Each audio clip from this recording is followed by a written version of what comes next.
எல்லா திருடர்களும் செம பக்தியா இருப்பாங்க. சாமி கும்பிட்டு வந்து கெட்ட காரியம் பண்ணுவாங்க.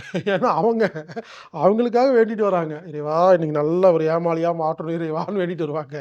புரிச்சுக்க, பக்தி என்பது வேறு, ஆன்மீகம் என்பது வேறு. அப்ப அந்த பக்தி யோகிக்கு கர்மயோகமும் தெரிஞ்சிருக்கணும், ஞான யோகமும் இருக்கணும், கிரியா யோகம் பண்ணணும். இது 4ம் சேர்ந்தால் ஆன்மீகம், முக்தி, என்லைட்மென்ட். அப்ப என்லைட்மென்ட் சொல்றாங்க இல்லைங்களா? முக்தி. அந்த முக்தி அடைய வேண்டும் என்றால் நமக்கு 4 யோகமும் கைவல்யமாக வேண்டும். கைவல்யம் என்றால் என்னவென்றால், தெரிந்து கொள்வது கைவல்யம் அல்ல. தெரிந்து, புரிந்து அதன்படி வாழும் பொழுது அதுதான் கைவல்யம். எனக்கு யோகா தெரியுங்கிறது தெரியும். தினமும் யோகா செஞ்சு கைவல்யமாக்குறது. கைவல்யம்னா அத பழக்கப்படுத்துறது. அதான் கைவல்யம்னு பேருங்க. இப்ப சொல்லுங்க, உலகத்துல நெறைய ஆசிரமங்கள் இருக்கு.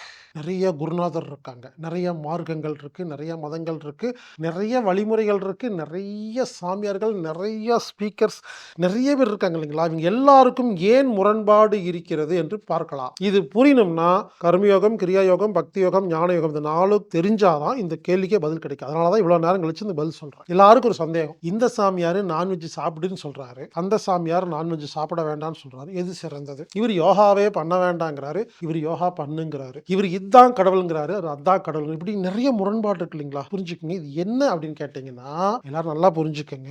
அதாவது என்ன சொல்ல வரேன்னா, உலகில் உள்ள எல்லா மார்க்கங்களிலும், எல்லா மதங்களிலும், எல்லா சாமியார், எல்லா ஆசிரமம் இது எல்லாத்துலயுமே என்ன பண்றாங்கன்னா, நல்லா புரிஞ்சுக்க, இந்த 4 யோகத்துல ஏதாவது ஒரு யோகம் இல்ல 2 யோகம் தான் கவர் பண்றாங்க. அதுதான் வித்தியாசம். ஒருத்தர் யோகா கிளாஸ் நடத்திட்டு இருப்பார். கிரியா யோகி. அவர் யோகா மட்டும் பண்ணுங்க.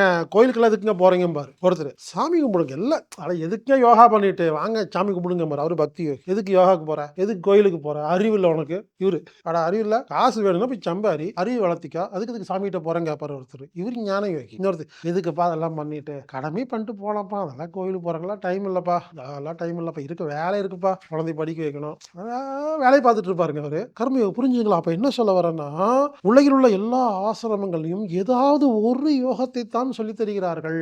எனவேதான் முரண்பாடு இருக்கிறது. 4 யோகத்தை சொல்லிக் கொடுத்தால் அல்லது கற்றுக்கொண்டால் மட்டுமே பயன் கிடைக்கும்.